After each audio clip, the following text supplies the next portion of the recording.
Hello friends, कैसे हैं आप लोग। आज हम लोग पढ़ेंगे master in social work MSW 002 के खंड 2 में इकाई 1 हिंदू धर्म और समाज कार्य, जिसमें आज हम लोग पढ़ेंगे हिंदू धर्म के पवित्र ग्रंथ। तो वीडियो स्टार्ट करने से पहले जो भी फ्रेंड्स हमारे चैनल पे नए आए हैं, कृपया चैनल को सब्सक्राइब कर ले और बेल आइकन को प्रेस कर दे, ताकि जो भी लेटेस्ट वीडियो हमारे चैनल पे आए वो सबसे पहले आपको मिल सके। तो आइए ज्यादा टाइम को ना किल करते हुए चलते हैं अपने टॉपिक पर, हिंदू धर्म के पवित्र ग्रंथ। तो वीडियो को स्टार्ट करते हैं। हिंदू धार्मिक साहित्य के दो वर्ग है, श्रुति और स्मृति।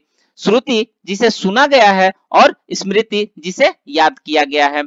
श्रुति में अकाट्य सत्य होता है और उसे शाश्वत माना जाता है। इसमें मुख्यतः वेद ही आते हैं। स्मृति पूरक होती है और कालांतर में बदली भी जा सकती है।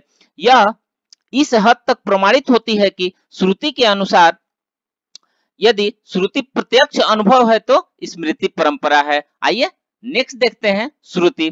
श्रुति में 4 वेद आते हैं। पहला ऋग्वेद, दूसरा यजुर्वेद, तीसरा सामवेद और चौथा अथर्ववेद।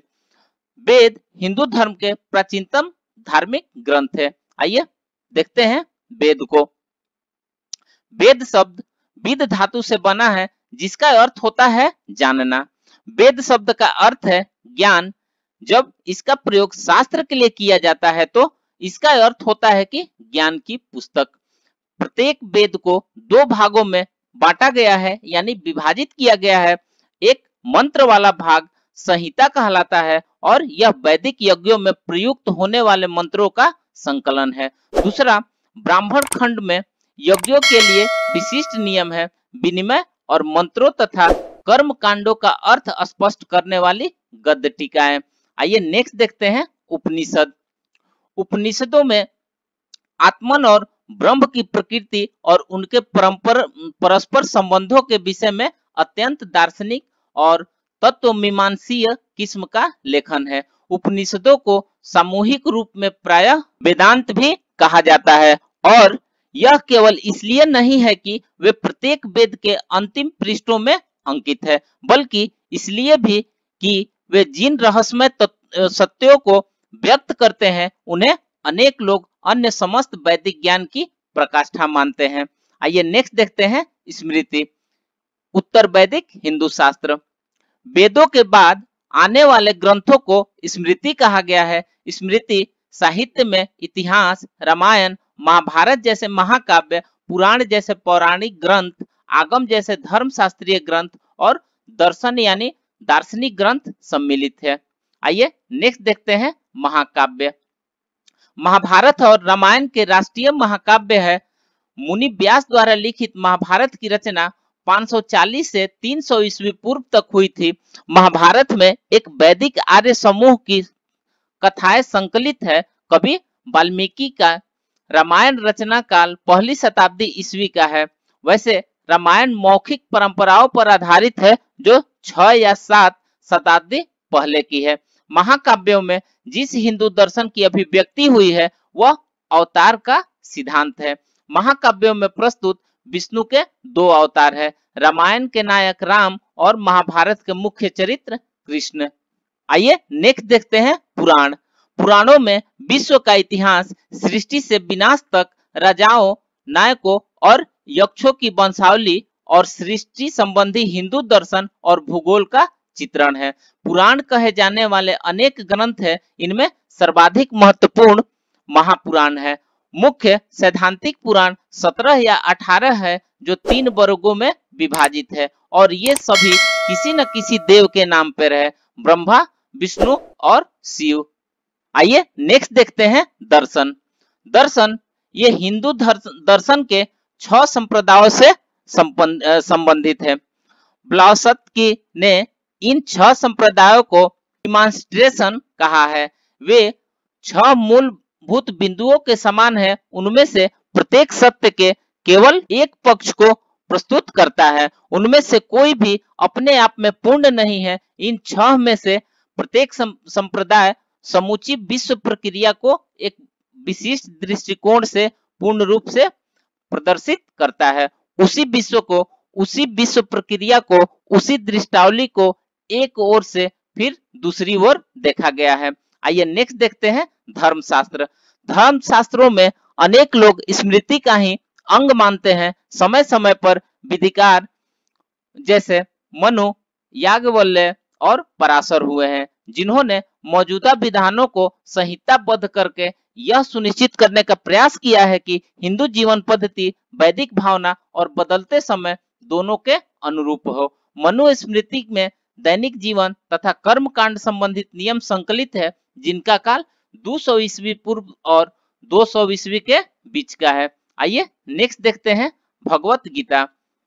भगवत गीता को सामान्यतः महाभारत की छठी पुस्तक का ही अंश माना जाता है। हिंदू धर्म का यह मूल ग्रंथ है। इनमें भगवान कृष्ण और योद्धा अर्जुन का दार्शनिक संवाद है। यह हिंदुओं का एक सर्वाधिक लोकप्रिय और सहजता पूर्वक उपलब्ध धर्म ग्रंथ है। गीता में निस्वार्थ कर्तव्य, भक्ति और ध्यान पर चर्चा की गई है और हिंदू दर्शन के विभिन्न सूत्रों को समेकित किया गया है। यह हिंदू धर्म के वैदिक, यौगिक, वेदांती और तांत्रिक चिंतन का सार है। इनमें केवल वैष्णव जन को ही नहीं अपितु सभी लोगों को संबोधित किया गया है और सभी हिंदू धाराओं के लोग इसे एक प्रभावशाली ग्रंथ के रूप में स्वीकार करते हैं।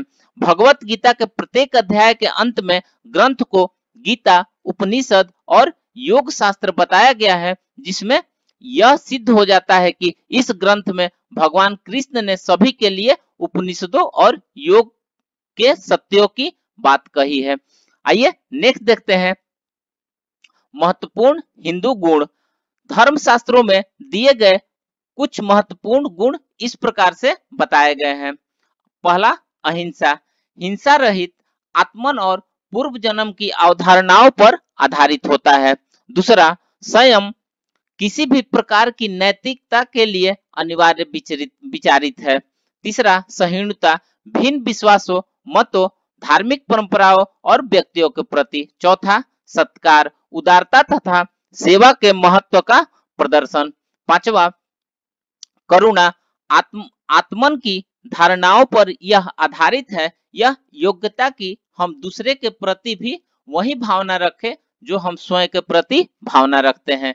छठा हो जाएगा संरक्षण, दूसरों को विशेषकर वंचितों को शरण देना। सातवां हो जाएगा सम्मान, समस्त प्राणियों के प्रति जीवन की पवित्रता के प्रति। आठवां हो जाएगा ज्ञान, ज्ञान की तुलना अज्ञान से होती है, यह समझने की योग्यता कि क्या सही है और क्या गलत।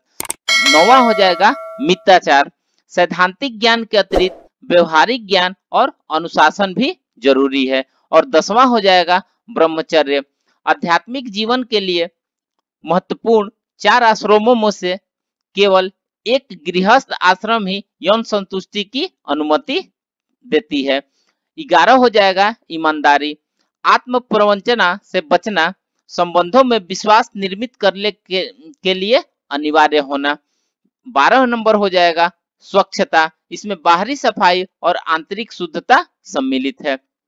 13 नंबर है दान, किसी योग्य व्यक्ति को उचित काल और स्थान में प्रतिदिन की अपेक्षा किए गए बिना कर्तव्य को समझकर किया हुआ दान सद्गुण समझा जाता है। यह गीता के 17.20 में कहा गया है।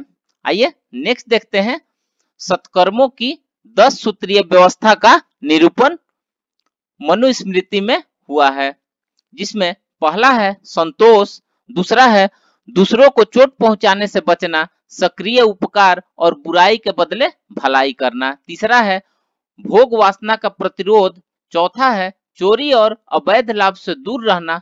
पांचवा है शुद्धता, शुचिता और स्वच्छता। छठा है वासनाओं का दमन। सातवां है ज्ञानार्जन। आठवां है दैवीय ज्ञान का अर्जन करना।